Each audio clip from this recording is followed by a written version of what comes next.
If you're already in a Meet call, you can present any document window using the button near the top right corner of the screen. Choose to present the tab to the meeting that you're currently in. You can present a tab, window, or your entire screen. Confirm the tab or window that you want to share, then click on the Share button.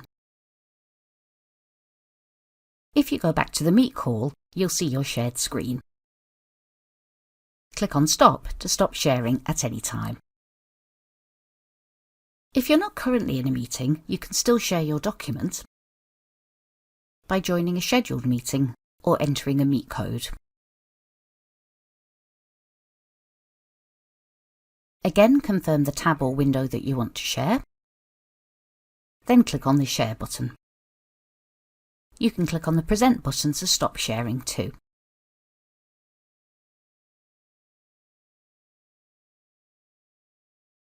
Thank you for watching. Contact us at Ancoris if you want to know more about Google Workspace.